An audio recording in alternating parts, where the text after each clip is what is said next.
बिस्मिल्लाहिर्रहमानिर्रहीम। अस्सलाम वालेकुम students and all the viewers. आज हम पढ़ेंगे class 9th chemistry chapter first, name fundamentals of chemistry. इस चैप्टर में जो केमिस्ट्री के बेसिक कॉन्सेप्ट्स हैं वो सीखेंगे और केमिस्ट्री की डेफिनेशन है जो वो भी इस चैप्टर से शुरू करेंगे, क्योंकि पहले जो भी क्लास होते हैं उसमें केमिस्ट्री नहीं होती। केमिस्ट्री सिर्फ 9 से स्टार्ट होती है। पहले आपने 8th क्लास पढ़ा, 8th में केमिस्ट्री नहीं होती। तो यहाँ से हम केमिस्ट्री की डेफिनेशन पढ़ेंगे और केमिस्ट्री की जो ब्रांचेस होती है वो भी पढ़ेंगे इस चैप्टर से आगे। इंशाल्लाह हम जो भी इसके चैप्टर के अंदर words words by words, line by line clear करेंगे। जो भी कॉन्सेप्ट होगा वो अच्छे से आपको समझ में आएगा। इंशाल्लाह आपको ऐसे समझ में आएगा कि आप आपके दोस्तों को भी अच्छे तरीके से समझा पाओगे। और मैं आपको बताऊंगा जो भी कॉन्सेप्ट आएंगे आपके बुक के अंदर, जो भी कॉन्सेप्ट होगा जो किसी न किसी टेस्ट के अंदर आने लायक होगा वो मैं आपको अंडरलाइन कराऊंगा। कि जो भी पॉइंट्स इंपॉर्टेंट होंगे वो आपको बताऊंगा कि आप इसको अंडरलाइन करें, यह टेस्ट में आ सकता है। तो चलिए स्टार्ट करते हैं। पहले चैप्टर का नेम लिखा हुआ है, आपको चैप्टर का नेम आना लाजमी है, क्योंकि जो आपको पूछ सकता है कि आप कौन सा चैप्टर पढ़ रहे हो। आप बोलो कि फर्स्ट चैप्टर पढ़ रहे हैं हम, तो वो पूछ सकता है फर्स्ट चैप्टर का नाम क्या है। तो आपको मस्ट भी आपको नेम याद रखना है। उसके बाद जो यहाँ लिखा है मेजर कॉन्सेप्ट्स, इस चैप्टर के अंदर हम जो भी कॉन्सेप्ट पढ़ेंगे उसके जो मेजर कॉन्सेप्ट्स हैं उसके नेम लिखे हुए हैं। और यहाँ लिखा हुआ है स्टूडेंट्स लर्निंग आउटकम्स, मतलब इस चैप्टर के कंप्लीट होने के बाद आप जो भी ये टॉपिक्स लिखे हुए हैं इसको आप अच्छी तरह से डिफाइन कर सकते हैं, आपको अच्छे तरीके से इनका कॉन्सेप्ट होगा। यहाँ से इंट्रोडक्शन होता है केमिस्ट्री का, और साइंस का भी यहाँ पे थोड़ा बहुत जिक्र किया हुआ है। साइंस किस लैंग्वेज से निकला हुआ वर्ड है और इसकी मीनिंग क्या है, और जो भी कॉन्सेप्ट बेसिक लेवल पे डेफिनेशन है साइंस की वो भी बताई गई है। और उसके बाद केमिस्ट्री का थोड़ा बहुत यहाँ पे डिस्क्राइब किया गया है। आपको मैं जो रफली अब जो भी इम्पोर्टेंट वर्ड्स हैं वो आपको बता दूंगा इसमें। यहाँ पे लिखा हुआ है as we know that word science comes from Latin word scientia which means knowledge. इसका मतलब ये है कि जो साइंस वर्ड है वो लैटिन जो लैंग्वेज है वहाँ से निकला हुआ है। उस लैटिन लैंग्वेज का एक वर्ड है साइंटिशिया, वो लैटिन का वर्ड है, उसकी मीनिंग इंग्लिश में क्या निकलेगी नॉलेज। मतलब वो नॉलेज होगी। नॉलेज कहाँ से हम गेन करेंगे? This knowledge is based on hypothesis observation and experiment of universal science. मतलब जो नॉलेज, जो साइंस वर्ड का मतलब है नॉलेज, उस नॉलेज वो हम कहाँ से गेन करेंगे? वो हाइपोथेसिस से हो सकती है, ऑब्जर्वेशन से हो सकती है एंड एक्सपेरिमेंट से हो सकती है। नॉलेज उसको नेम क्या है? वो नेम है साइंस का। In this universal science chemistry purely deals with matter which have mass and occupy space. ये जो डेफिनेशन लिखी हुई है ये डेफिनेशन किसकी है? कि मैटर यहाँ से लेकर have mass and occupy space, ये मैटर की डेफिनेशन आपको यहाँ लाजमी से इसको याद करनी चाहिए। मैटर यहाँ से यहाँ तक।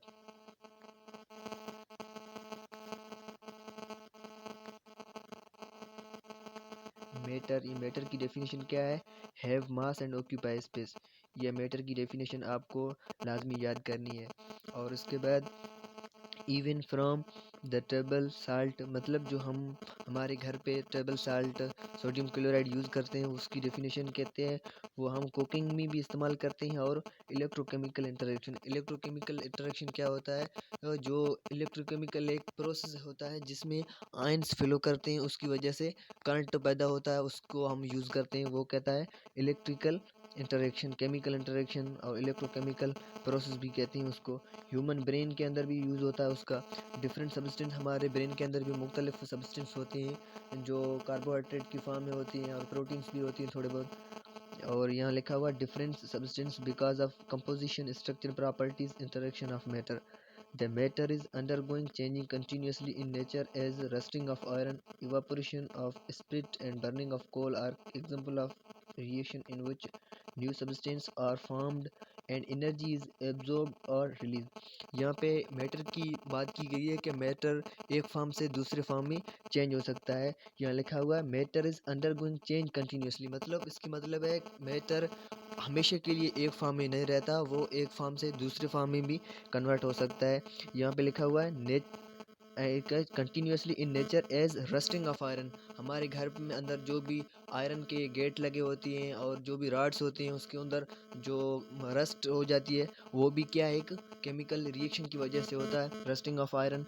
इवापोरेशन ऑफ स्पिरिट, इवापोरेशन मतलब हम जब पानी को गर्म करते हैं तो उसमें क्या निकलते हैं, इवापोरेट होना शुरू हो जाता है। तो पानी होता है वो किस में होता है, लिक्विड फॉर्म में होता है, फिर वो गैसेस स्टेट में चला जाता है, वो भी क्या है, वरना अंडरगोइंग ऑफ मैटर है, मतलब मैटर में जो उसकी इंटरनल कंपोजिशन होती है वो चेंज हो जाती है। पहले लिक्विड होता है, लिक्विड से वो गैस में कन्वर्ट हो जाता है। तो उसका मतलब ये है कि वो हमेशा एक फॉर्म में नहीं रहता है, जो मैटर होते हैं वो हमेशा एक फॉर्म में नहीं रहते, वो कंटिन्यूसली चेंज होते रहते हैं।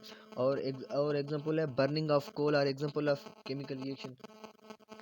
जो केमिकल बर्निंग ऑफ कोल, जो कोल होता है वो एक फॉर्म से दूसरे फॉर्म में चला जाता है, वो सॉलिड से गैसेस में चेंज हो सकता है, और मतलब वो एक फॉर्म से दूसरे फॉर्म में चला जाता है। न्यू सब्सटेंस में बनती भी है, और मतलब जो मैटर चेंज होगा उसमें कोई न्यू चीज़ बनेगी, और जो ओल्ड चीज़ होगी वो चेंज हो जाएगी न्यू फॉर्म में।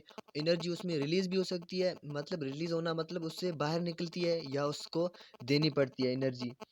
और यहाँ पे लिखा हुआ है all of these things are different due to presence of different substance। मतलब ये जो एग्जांपल दिए गए हैं ये सारे एक मैटर नहीं है, इसके अंदर डिफरेंट मैटर्स हैं, डिफरेंट मतलब उसके अंदर डिफरेंट कंपोजिशन है। डिफरेंट कंपोजिशन क्यों है, क्योंकि उसके अंदर जो पार्टिकल्स होते हैं वो डिफरेंट होते हैं। कोल के अंदर और होते हैं, आयरन के अंदर और होते हैं, बर्निंग प्रोसेस होता है वो वाटर से होता है तो वाटर के पार्टिकल्स और होते हैं, तो इसके लिए उसकी प्रॉपर्टीज़ भी डिफरेंट होगी और उसकी कंपोजिशंस भी डिफरेंट होती है। which are different by mean of composition properties interaction structure of matter। मतलब सारे मैटर्स, सारे जो थिंग्स होती हैं वो सेम नहीं होती। आप देख लें पानी और होता है, और जो वुड होता है वो और होता है, और जो भी आप जो कपड़ा होता है वो और होता है, जो भी आप देख लें उसकी मुख्तलिफ प्रॉपर्टीज़ होती है, क्योंकि उसमें सिमिलरिटीज़ नहीं होती, डिससिमिलरिटी होती है। उसकी कौन कौन सी बेसिस पे डिससिमिलरिटीज़ होती है, डिससिमिलरिटीज़ कंपोजिशंस में हो सकती है। कंपोजिशन मतलब वो किस किस चीज़ का बना हुआ है, कंपोजिशन की डिफरेंस हो सकती है। प्रॉपर्टीज़ आप देख लें, जो सॉलिड होते हैं वो एक फॉर्म से दूसरे फॉर्म उसको चेंज नहीं कर सकते हम। और जो पानी होता है वो आप जग में डालेंगे तो जग की शक्ल इख्तियार कर लेगा, जब आप गिलास में डालेंगे तो वो गिलास की फॉर्म में हो जाएगा, तो वो उसकी प्रॉपर्टीज़ है। और यहाँ पे लिखा हुआ है इंटरेक्शन, मतलब इंटरेक्शन किस तरह से वो दूसरों चीज़ों से रिलेट करता है। फॉर एग्जांपल आप जो वुड होता है, वुड को आप फायर के अंदर डालेंगे तो वो मतलब उसकी फॉर्म चेंज हो जाएगी। जब पानी को आप आग के अंदर डालेंगे तो उसको वो आग को बुझा देगा, तो वो क्या है, उसकी इंटरेक्शन है। स्ट्रक्चर ऑफ मैटर मतलब वो किस सॉलिड होता है उसकी स्ट्रक्चर और होती है, जो लिक्विड होता है उसकी स्ट्रक्चर और होती है। और यहाँ पे लिखा हुआ है the chemist use chemistry to explain occurrence and description of things. मतलब केमिस्ट्री की जो केमिस्ट्री कहाँ कहाँ पे यूज़ होती है, तो केमिस्ट्री की यहाँ पे लिखते हैं केमिस्ट।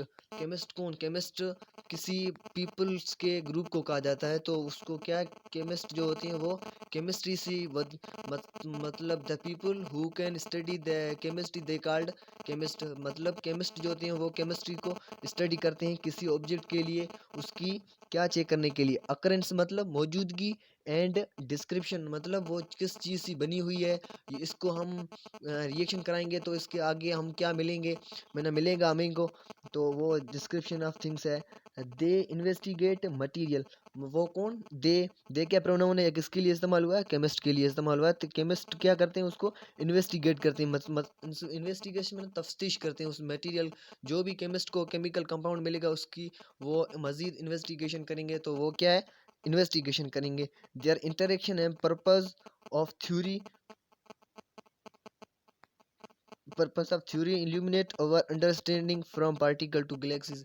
मतलब जो केमिस्ट होते हैं वो स्मॉलेस्ट पार्टिकल से लेकर बड़े बड़े गैलेक्सीज होते हैं उसकी स्टडी करते हैं, कौन, केमिस्ट।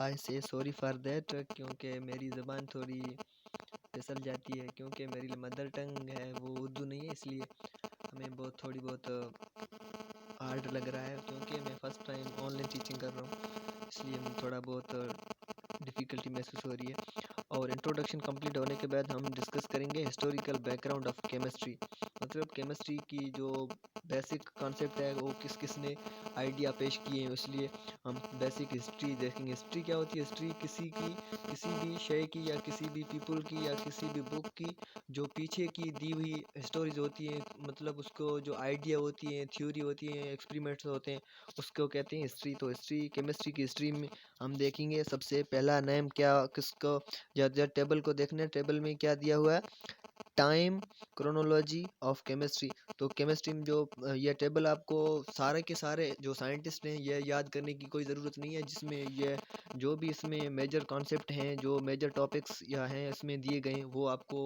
अंडरलाइन कराऊंगा मैं, और उसको जो भी वर्ड्स होंगे वो आपको मैं हाईलाइट करूंगा, उसको भी आप याद करने। मज़ीद जो भी वर्ड्स बाय वर्ड्स आपको याद करने की कोई ज़रूरत नहीं है, क्योंकि इसमें किसी बड़े एग्ज़ाम में इसकी इतनी जो इतने इम्पोर्टेंट या टेबल नहीं है। इसमें कुछ वर्ड्स हैं, कुछ साइंटिस्ट ऐसे हैं जिसका कॉन्सेप्ट है वो, जिसका लाज हैं, किसकी थ्योरीज हैं वो इम्पोर्टेंट हैं। सारे वर्ड्स या और सारे साइंटिस्ट के नेम आपको याद करने की कोई ज़रूरत नहीं है। आपको मैं बता दूं कि इसमें कौन कौन से शय आपको पढ़ने हैं, आप देख लें। इसमें ये जो टाइम पीरियड दिया हुआ है ये इतना इम्पोर्टेंट नहीं है, ये भी इसका भी क्वेश्चन तकरीबन नहीं आता, कहीं भी हमने नहीं देखा। और ये ओरिजिन का भी इतना क्वेश्चन नहीं आता, तकरीबन किसी मतलब 5% भी नहीं आता कहीं भी। आपको ये दोनों याद करने की ज़रूरत नहीं है। इफ़ आपकी याद हो जाती है तो बेहतर है, ये याद नहीं होते आप में तो कोई बात मसला नहीं है, आप छोड़ सकते हैं इन दोनों, इसको भी और इसको भी। और इसके अलावा आप देख सकते हैं जो नेम्स हैं और इसकी कंट्रीब्यूशन या इन्वेंशन है। कंट्रीब्यूशन मतलब उसने केमिस्ट्री में क्या क्या किया है, और इन्वेंशन मतलब उसमें क्या क्या न्यू इजाद की है, उसको इन्वेंशन कहते हैं। तो नेम्स आपको थोड़े बहुत, अरिस्टोल को क्या क्या, अरिस्टोल की क्या बेसिसिटी है वो आपको याद करनी है। मतलब अरिस्टोल का नेम है और उसकी कंट्रीब्यूशन क्या है, और इसको कंट्रीब्यूशन आप देख लें। कंट्रीब्यूशन क्या है? Propose idea of the substance as a compound of the matter of and form. मतलब इसने बोला क्या सब्सटेंस किसकी कॉम्बिनेशन है, मैटर एंड फॉर्म की है। डिस्क्रिवी थ्योरी है, इसमें तकरीबन कोई याद करने की नहीं है एरिस्टोटल की, बस आपको 4 एलिमेंट्स याद रखने हैं जो एरिस्टोटल ने डिस्क्राइब किए। क्या किसके क्या क्या डिस्क्राइब किया है इसने? इसने किया है fire, water and earth and air, ये 4 कंपोनेंट्स हैं, इसको आप याद करना है बस। यह किसका है? यह मतलब यह जो 4 नाले नेम्स दिए गए हैं यह किससे रिलेटेड है? एरिस्टोटल से। आपको यही याद करना है बस। और नीचे दिया गया प्लेटो। प्लेटो क्या करता है? क्या है प्लेटो प्रपोज, इसको भी कोई इतनी नहीं, बस आपको ये वर्ड याद रखना है। वर्ड इलिमिनेट, एलिमेंट्स हैं, एलिमेंट्स ये किसने डिफाइन किया था? ये डिफाइन किया था, बस इसमें आपको ये एलिमेंट याद रखना है। एलिमेंट्स जो वर्ड्स है, इस टर्म को किसने डिफाइन किया? प्लेटो ने, बस। और ऊपर वाले में 4 वर्ड्स जो 4 एलिमेंट्स हैं, और इसको आपने ये याद रखना, इसमें ये 4 वर्ड्स और इसमें एक एलिमेंट्स याद रखना है, किसने इजाद किया है। ट्रम जो एलिमेंट्स ट्रम है, इसने इसको किसने डिफाइन किया? प्लेटो ने। और डेमोक्राइटस ने क्या किया? Propose the idea of atom and indivisible. इसकी डेफिनेशन थोड़ी बहुत इंपॉर्टेंट है। क्या लिखा है? Propose the idea of atom and indivisible particle. Indivisible मतलब क्या है? कि इसने बोला कि एटम जो होता है इतना स्मॉल होता है, उसको हम मजीद ब्रेक नहीं कर सकते, मतलब इतना छोटा है कोई भी एक एटम। यह किसकी डेफिनेशन है? डेमोक्राइटस की। और इसके बाद क्या है? जाबिर बिन हयान एक मुस्लिम साइंटिस्ट है, जिसने क्या इजाद किया? Invent I experimental method of किसका? Nitric acid HNO3 and hydrochloric acid HCl white lead. जो 3 केमिकल्स दिए गए हैं, इसको कैसे बनाए जाते हैं उसको तरीका किसने बताया? जाबिर बिन हयान ने। और extraction of metal from their ores and dyeing clothes, मतलब इसने क्या बताया? एक्सट्रैक्शन। एक्सट्रैक्शन मतलब किसी एक चीज़ से दूसरी चीज़ बनाना। इसने क्या बोला कि मेटल्स जो होते हैं, मेटल्स जो आयरन, क्या एक मेटल है, आयरन, कोबाल्ट, निकल वगैरह जो होती हैं, इसको extract from their ores. Ores मतलब जहाँ से वो पैदा होती हैं, उस कहीं भी तरीके से उससे किससे निकाल जाते हैं मेटल्स को, उसको किसने डिफाइन किया? जाबिर बिन हयान ने। और उसके बाद है अल राजी। अलराजी का क्या कंट्रीब्यूशन है केमिस्ट्री के अंदर? अलराजी की उसने क्या किया कि prepared ethyl alcohol. Ethyl alcohol क्या है? शराब है। और इथाइल अल्कोहल जो इथाइल अल्कोहल अल्कोहल है वो क्या है? Ethyl alcohol bye fermentation process. जो फर्मेंटेशन एक प्रोसेस होता है जिसमें कोई एक कंपाउंड अल्कोहल में कन्वर्ट किया जाता है। फॉर एग्जांपल मोलासिस होता है, वो इथाइल अल्कोहल में कन्वर्ट हो जाता है, वो उसको क्या कहते हैं? फर्मेंटेशन। उसको वो कंट्रीब्यूशन किसको दिया जाता है? वो दिया जाता है अलराजी को। अलराजी के बाद है अलबेरूनी। अलबेरूनी का क्या कंट्रीब्यूशन है? ये क्या? Determine densities of element. बस इसको आपने ये याद रखना है वर्ड के डेंसिटीज वर्ड है जो, ये डेंसिटीज वर्ड किसने डिफाइन किया? डेंसिटीज अलबेरूनी को जाता है इसकी कंट्रीब्यूशन। और इब्न सीना contribute medicine philosophy and astronomy. इसमें ये आपको तीन वर्ड्स याद रखने हैं, मेडिसिन, फिलोसॉफी एंड एस्ट्रोनॉमी। ये तीन वर्ड्स किसने डिफाइन किए? इब्न सीना ने। इब्न सीना के बाद है रॉबर्ट बायल। बायल्स का जो लॉ है वो इस किताब के अंदर भी आगे वाले चैप्टर में दिया गया है। क्या कहता है? Robert Boyle put forward idea of chemistry as a systematic investigation of nature discovery gases law। इसमें इसको में कोई आपको याद करना नहीं है, बस इसमें एक वर्ड याद करना है, गैसेस लॉ। मतलब रॉबर्ट बॉयल का एक अपना लॉ है, उसको क्या कहते हैं? Gases law.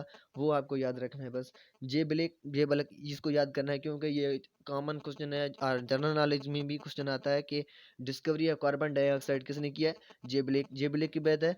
जे प्रिस्टली ने क्या क्या इन्वेंट किया है? Oxygen, sulphur dioxide and hydrogen chloride. यह तीन जो कंपाउंड्स दिए गए हैं इसकी डिस्कवरी का क्रेडिट किसको जाता है? जे प्रिस्टली को। जे प्रिस्टली के बाद है शेली ने क्या डिस्कवरी किया? क्लोरीन। इसको भी आपको याद रखना है क्योंकि जो जनरल आपको कोई भी टेस्ट होगा या कोई भी एग्जाम होगा उसमें ऐसे जनरल क्वेश्चंस आएंगे। मतलब कैवेंडिश ने क्या इजाद किया? क्लोरीन। या ऐसे भी क्वेश्चन आ सकता है, हु डिस्कवर्ड क्लोरीन? क्लोरीन को किसने इजाद किया? शेली को। शेली के बाद है कैवेंडिश। हाइड्रोजन, यह भी आपको इंपॉर्टेंट है क्योंकि इसमें भी क्वेश्चन आ सकता है, who invent discovered hydrogen? Hydrogen invented by Cavendish. ऐसे क्वेश्चन आ सकता है। उसके बाद है लेवोयर। लेवोयर क्या है? लेवोयर ने क्या डिस्कवर किया? Oxygen in 1/5 of air. मतलब 1/5% एयर होती है किसके अंदर? एयर के अंदर ऑक्सीजन होती है। वो किसने बताया? लेवोयर। यह भी इतना इंपॉर्टेंट नहीं है, आपको याद करना नेसेसरी नहीं है, लेकिन याद करना आपको थोड़ा बहुत पड़ेगा क्योंकि कहीं भी क्वेश्चन आ सकता है। उसके बाद है गे ल्यूकेस discovered that water is composed of 2 part of hydrogen. मतलब इसने बताया किसने? गे ल्यूकास ने। गे ल्यूकास ने बताया जो वाटर का फार्मूला होता है H2O। H2O अंदर क्या क्या क्या होता है? H2 के अंदर 2 हाइड्रोजन होती हैं और एक होता है ऑक्सीजन। तो यह किसने बताया? गे ल्यूकास ने बताया। और discovery several chemical physical properties air and other gases. यह भी बताया। एयर की प्रॉपर्टीज किसने बताई? तो वो भी गे ल्यूकास। इसमें दो कॉन्सेप्ट होती हैं। क्यों क्या कॉन्सेप्ट है गे ल्यूकास के? एक प्रॉपर्टीज ऑफ एयर एंड जो वाटर होता है, वाटर के अंदर 3 पार्टिकल होते हैं, 2 होते हैं हाइड्रोजन के, एक होते हैं ऑक्सीजन का। यह भी किसने बताया? गे ल्यूकास। उसके बाद है एवागेड्रो। एवागेड्रो का एक लॉ है, उसी लॉ की डेफिनेशन यहाँ पे दी गई है। इसने बताया कि इक्वल वॉल्यूम, मतलब एक कंटेनर ये है एक कंटेनर ये है, इक्वल वॉल्यूम इसका होगा तो इक्वल नंबर ऑफ मोल्स में, मतलब इक्वल वॉल्यूम। इक्वल वॉल्यूम कैसे? इक्वल वॉल्यूम ऐसे बताया कि एक कंटेनर है 2 लीटर का, एक और कंटेनर 2 लीटर का, इसके अंदर 3 होंगे पार्टिकल तो इसके अंदर भी 3 पार्टिकल होंगे। यह किसने बताया? Avogadro. Proposed Avogadro law that equal volume of gases under constant temperature and pressure contain equal number of moles. मतलब इक्वल वॉल्यूम होगा, उस दोनों का टेम्परेचर भी सेम होगा, प्रेशर भी सेम होगा, तो उसके अंदर पार्टिकल्स जो होंगे वो सेम नंबर होंगे। उसके बाद है जूके जे चार्लिस का भी ला है, इसका इतना इम्पोर्टेंट नहीं है। इसका ला है वो कहता है टेम्परेचर टेम्परेचर है वो क्या है? डायरेक्टली प्रोपोर्शनल है वॉल्यूम। हम टेम्परेचर बढ़ाएंगे तो वॉल्यूम खुद ब खुद बढ़ जाएगा। यह कौन बताता है? चार्लिस बताता है। चार्लिस के बाद है Petit determine classical experiment the molar specific heat capacity. ये आपको याद करना होगा थोड़ा बहुत। क्यों क्या? मोलर हीट कैपेसिटी किसने डिफाइन की है? वो की पेटिट ने। पेटिट ने क्या डिफाइन किया? पेटिट ने डिफाइन किया मोलर हीट कैपेसिटी। उसके बाद है जे जे ब्रिजिलियस ने क्या इंट्रोड्यूस किया, ये इंपॉर्टेंट है, ये क्वेश्चन आ सकता है। जे जे ब्रिजिलियस ने क्या introduce symbols, formula and chemical equation two make study more systematic. मतलब सिस्टमेटिक मतलब होता है अरेंजमेंट्स हिसाब के। मतलब पीरियोडिक टेबल आपको देखेंगे तो उसमें रोज बने हुए हैं, कॉलम्स बने हुए हैं, और एलिमेंट की अरेंजमेंट देखी जाएगी। वो किसने डिफाइन की? जे जे ब्रिजिलियस ने। उसके बाद है मेंडलीव या मेंडलीव ने क्या किया, एक discovered periodic arrangement of element. इसने एक पीरियोडिक टेबल बनाई थी, बाद में वो रिप्लेस हो गई। उसके बाद इसका इतना कोई मेजर कंट्रीब्यूशन नहीं है। उसके बाद अरियंस की एक इक्वेशन होती है, क्या किया, proposed acid base theory and dissociation. मतलब कोई कंपाउंड होता है, कंपाउंड के अंदर एक पॉजिटिव होता है, एक नेगेटिव, एक एटॉन एक एनायन होता है, वो डिसोसिएट होती है। उसके लिए एक इक्वेशन बनाई थी, किसने? अरियंस ने। और उसके अरियंस के बाद है फराडी। तो फराडी का क्या कॉन्सेप्ट है? फराडी का contribute the study of electromagnetism and electrochemistry. Faraday's के दो कॉन्सेप्ट्स हैं, एक इलेक्ट्रोमैग्नेटिज्म एंड इलेक्ट्रोकेमिस्ट्री। इलेक्ट्रोमैग्नेटिज्म का मतलब है जो मैग्नेट होता है उसके ज़रिए से कोई भी इलेक्ट्रिसिटी बनाई जाए, उसको कहा जाता है इलेक्ट्रोमैग्नेटिज्म। और उसके बाद है इलेक्ट्रोकेमिस्ट्री। कोई कंपाउंड होता है, जो आयनिक कंपाउंड्स होते हैं, उसके अंदर आयंस होती हैं, आयंस की वजह से जो करंट बनता है, इलेक्ट्रिसिटी बनती है, उसको कहा जाता है इलेक्ट्रोकेमिस्ट्री। इन दोनों का इतना मेजर कंट्रीब्यूशन नहीं है। उसके बाद है जे जे थॉमसन। ये क्वेश्चन आ सकता है किसी न किसी टेस्ट के अंदर कि जे जे थॉमसन ने क्या डिस्कवर किया। जे जे थॉमसन ने क्या डिस्कवर किया? Discovered the electron by experiment. इसके अंदर दो क्वेश्चन बन सकते हैं। यह क्वेश्चन आ सकता है इलेक्ट्रॉन को किसने ईजाद किया, या यह भी क्वेश्चन आ सकता है कि जे जे थॉमसन ने क्या डिस्कवर किया। तो जे जे थॉमसन ने इलेक्ट्रॉन डिस्कवर किया बाय एक्सपेरिमेंट। एक्सपेरिमेंट की मदद से इसने इलेक्ट्रॉन को इन्वेंट या डिस्कवर किया था, किसने? जे जे थॉमसन ने। उसके बाद है नील बोर की थ्योरी हुई है। वो ये थ्योरी किसके अबाउट होता है? हाइड्रोजन के अबाउट, हाइड्रोजन एटम के अबाउट है। जो एटम होता है उसकी, इसका कहना है कि जो एटम होता है, एटम के जो ऑर्बिट होती हैं जहाँ पे इलेक्ट्रॉन रिवॉल्व करते हैं, वो एक मखसूस पोजीशन पे है। वो उसके अंदर जब इलेक्ट्रॉन मूव करता है, वो इलेक्ट्रॉन नाइदर जो एनर्जी होती है, एनर्जी रिलीज और एब्जॉर्ब, वो एनर्जी जो उसके अंदर पास होती है वो फिक्स होती है, ना ही वो एब्जॉर्ब करता है, ना ही वो इमिट करता है एनर्जी। कौन कहता है? नील बोर के बाद है रदरफोर्ड ने क्या किया? Postulate the nuclear structure of the atom. इसने जो एटम होता है उसकी जो न्यूक्लियस होता है उसको डिफाइन किया, किसने? रदरफोर्ड ने। और क्या डिस्कवर किया? Discovered the alpha and beta red, propose the law of radio activity. Law of radio activity किसने डिस्कवर्ड की? वो की रदरफोर्ड ने। और इसके दो पोस्टुलेट्स, दो कंट्रीब्यूशंस ज़्यादा इंपॉर्टेंस रखती हैं। एक जो एटम के अंदर जो न्यूक्लियस होता है उसकी इन्वेंशन या discovery, and radio active discovery किसको क्रेडिट जाता है? वो जाता है रदरफोर्ड को। इसके अंदर दो वर्ड्स आपको याद रखने होंगे। एक वर्ड जो न्यूक्लियर, फॉर एग्जांपल यह कोई एक एटम है, एटम के अंदर क्या न्यूक्लियस होता है, तो न्यूक्लियस की जो डिस्कवरी है वो किसने की? वो की इस रदरफोर्ड ने। और जो radio active decay, radio active मतलब कोई एक कंपाउंड होगा या कोई एक एलिमेंट होगा, उसकी क्या होगी? उसके अंदर कोई रेज निकलेंगे, ऐसे रेज निकलेंगे, इसको क्या कहें? Radio active element. रदरफोर्ड के बाद है श्रोडिंगर ने क्या, इसने क्या कहा? Schrodinger propose quantum mechanical model of atom. जो टुडेज मतलब आजकल जो एटम की स्ट्रक्चर चल रही है, उसको किसने प्रपोज किया? श्रोडिंगर का थोड़ा बहुत क्रेडिट जाता है। उसके बाद है डी ब्रोगली का यह मकसद था कि उसने बताया जो पार्टिकल होता है वो वेव का करेक्टर शो कर सकता है। ये इसमें अंदर जो लिखा हुआ है, propose hypothesis about wave particle duality. ये वर्ड्स आपको याद रखना है, वेव पार्टिकल ड्यूलिटी किसने बताया? Of electron. ये इसके अंदर दो वर्ड्स आपको याद रखनी है, वेव पार्टिकल ड्यूलिटी। यह किसने बताया? De Broglie. और स्पेशली इलेक्ट्रॉन के लिए, मतलब कोई पार्टिकल होता है वो वेव का करेक्टर शो कर सकता है, ये किसने बताया? डी ब्रोगली के अंदर है स्टेंड्रा नैथ बोस प्रोपोज क्या? Fourth state of matter. यह भी क्वेश्चन आ सकता है, फोर्थ स्टेट ऑफ मैटर किसने डिफाइन किया? स्टेंड्रा नैथ बोस इसने डिफाइन किया। यह क्या है? एक इंडियन साइंटिस्ट है। यह भी थोड़ा बहुत रेगुलर लग रहा है। इंडियन इंडियन मोस्ट होते नहीं है, को फ्रेंड्स होते हैं, कोई जर्मन होते हैं, अमेरिकन, ऑस्ट्रेलियन ऐसे होते हैं। इंडियन एक यही नाम सुन रहे हैं हमारा है, अल्बर्ट आइंस्टाइन। इसने क्या किया, फोर्थ स्टेट ऑफ मैटर, इसके बाद भी इसकी ये फोर्थ स्टेट ऑफ मैटर लिखा हुआ है, इसकी बहुत यह स्पेशल रिलेटिविटी थ्योरी है, वो उसने डिफाइन की थी अल्बर्ट आइंस्टाइन। उसके बाद दो साइंटिस्ट ने इसकी, इतने कोई बड़े वर्ड्स नहीं लिखे हुए। Thank you. इसके बाद हम जो आगे वाला टॉपिक है वो डिस्कस करेंगे। थैंक यू, अल्लाह हाफिज़।